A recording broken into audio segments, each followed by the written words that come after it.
Today we're in the studio talking about weddings, and one of the key things long before you ever get to the wedding day is you have to have some really great planning in advance. So we're going to talk about how to plan a wedding ceremony so that when you get to the wedding, you've got a great opportunity to have a wonderful event. So first of all, what's the first thing, you're a pastor, you've done many weddings in the past, what's the first thing you think about when you start making a plan for the wedding? Yeah, great question.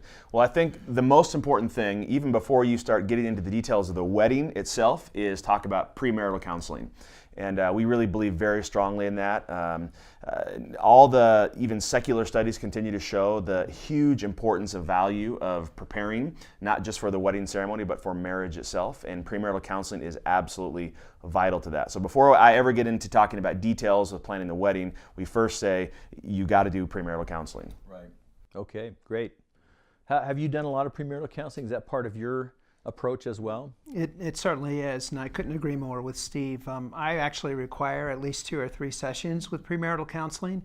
But what I try to do is I sell it positively to the couple. Sometimes they're really nervous about, well, what's that going to be? Yeah. And so I sketch it for them just a little bit and say, you know, it's really important. We're going to talk about things like communication, conflict resolution, things that are really rock solid for a long-lasting marriage, that kind of thing. Yeah. And then usually what I'll say to them is, 2 of the most challenging and wonderful jobs in life, we get so little preparation for: parenting and being married. Right. And so let's invest in this, and we'll make it fun. It'll be meaty, it'll be meaningful, and I just definitely require that. Yeah, definitely. That's awesome. And by the way, we've got some great premarital resources at PursueGOD.org, and we'll put links to those in the article below the video here.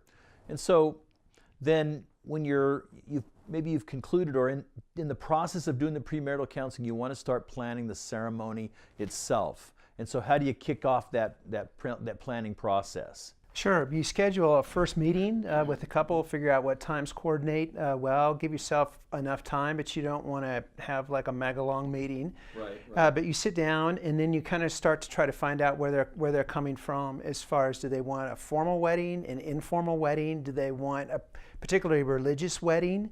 Okay. Or would they rather have one that's a little bit more generic?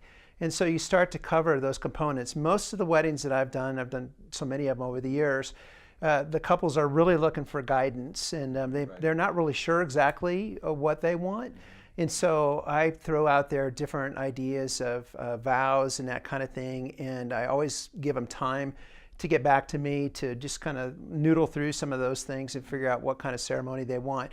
One other thing I'll say real quick that I think is important in this first meeting is, ahead of time, we as pastors have to decide what our parameters are as well, what we're willing to do and not willing to do. So for instance, I had a friend who did a wedding up at the top of Snowbird, and the couple wanted to have the wedding done in gorilla suits.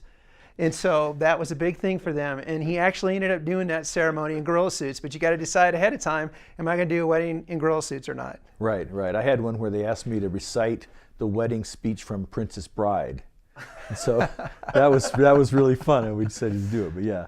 So what do you think, Steve? Yeah, I think that's great, and I agree. A big part of that initial meeting for me is always just initially feeling out the couple and getting a sense for how much of a vision do they have for this ceremony, and how much are they clueless. And like Don, in my experience, the vast majority of people don't really have a lot of ideas, or some very vague ideas.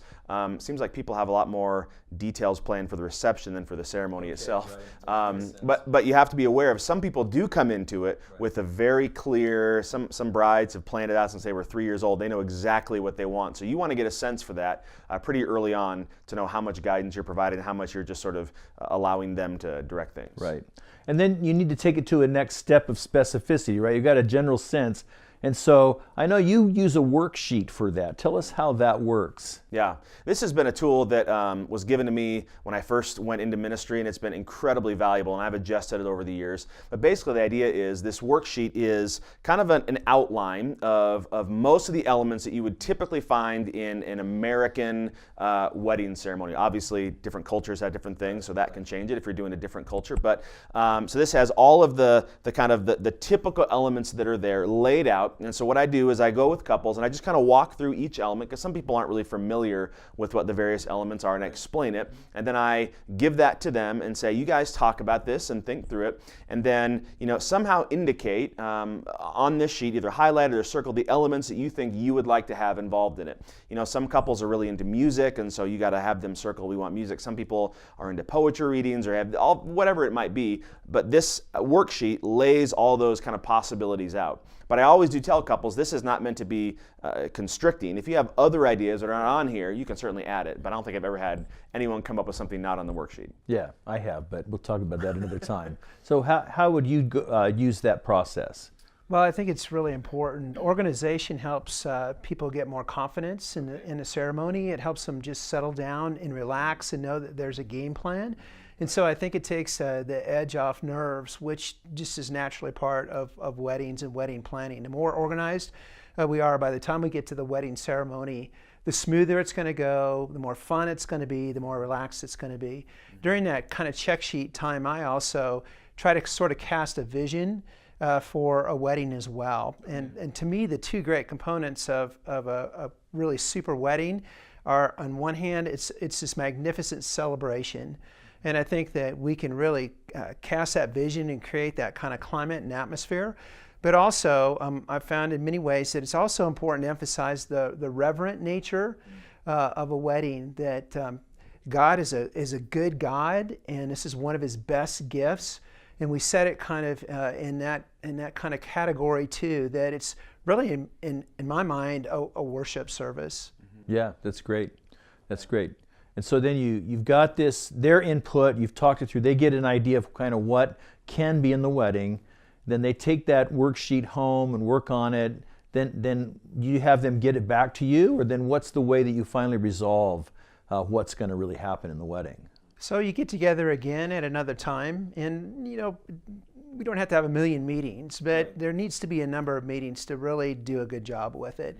But then there's a final proposal, and at that final proposal, you're really getting everything nailed down then, with the whole order of the service, who's singing, who's not singing, or if you're having musicians, that kind of thing. And at that point, you really should be solidified on what the vows are going to be. And even, I know you've done a really good job with the details of who comes in when and all that. Mm-hmm. At that point, that should be pretty nailed down. You should know pretty much who's going to be involved in what capacity. Yeah, I think that last step is so important too, because then the couple needs to start planning for what it's going to take to make all those elements happen. Some people say, I want to have some music here. Well, now you've got to figure out who's going to do that. Is it going to be a CD, or are you going to have someone do it live? And a lot of that takes some time and some preparation to get the right people there. And then let me just say one other thing too, to kind of pick up on what Don said about casting a vision for the wedding. I think this is a great opportunity also when you're dealing with a Christian couple, which you're not always dealing with, but when you're dealing with a Christian couple, as a pastor, obviously, my heart is to always try to make every wedding ceremony very Christ-centered, and it's also a great opportunity to really paint a beautiful picture of the gospel. And so I try to talk about that with the couples and say, how comfortable are you with making this very Jesus-centered and using it as an opportunity even to share the gospel? And one of the elements I have in there is an opportunity to share the gospel very directly in the wedding ceremony.